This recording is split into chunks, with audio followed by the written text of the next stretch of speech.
The RTM extension is most frequently encountered as a RealTracker module or a LabVIEW runtime menu file.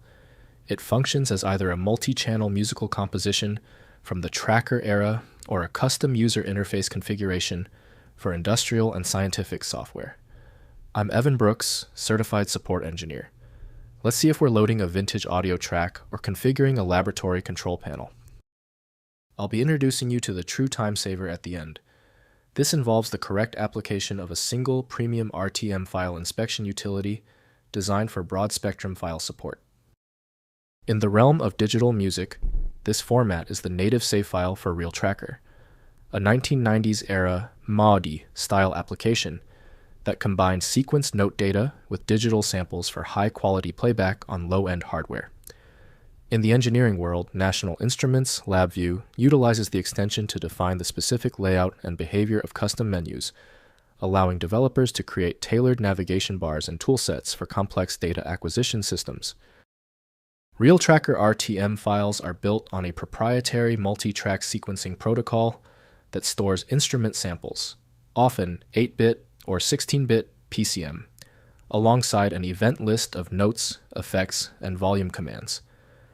LabVIEW RTM files follow a binary resource structure that maps menu item IDs to specific executable callbacks, ensuring that when an operator clicks a button on a custom GUI, the underlying software triggers the correct physical sensor reading or system test. The software default for the RTM file type is the solution provided by unknown developers RealTracker. To maintain file health, avoid direct interaction using Windows Explorer alone.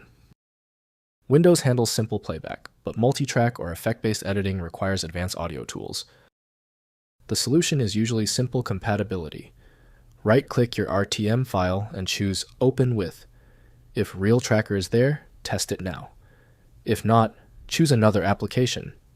Keep going until the RTM file opens. If you still cannot open your RTM file, that is okay.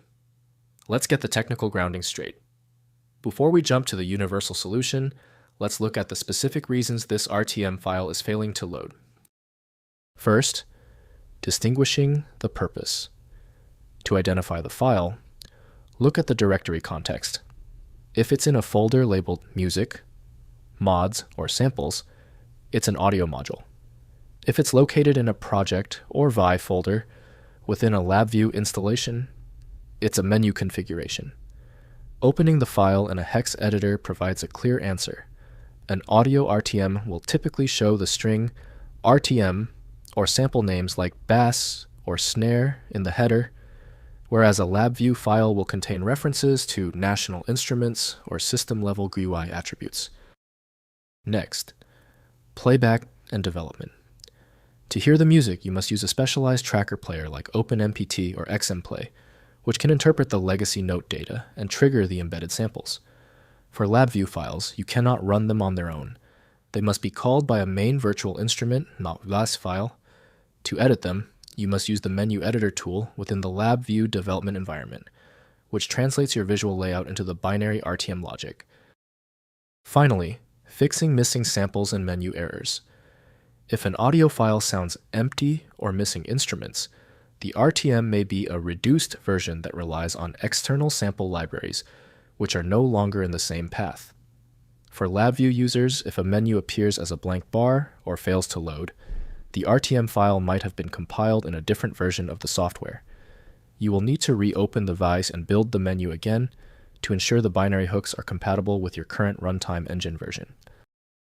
When every program rejects your RTM file, it is often a victim of naming overlap where multiple proprietary formats share the same extension. A helpful next step is to try a utility that attempts to bypass standard file associations by using raw-level data inspection to better identify the file's likely origin. When the manual methods didn't work on the RTM file, we conclude the issue requires deep format inspection. I recommend turning to FileMagick, your best bet for extracting content when all else fails. Get it at filemagick.com. If you appreciate these expert walkthroughs, consider hitting the subscribe button to support the channel. Less troubleshooting, more productivity.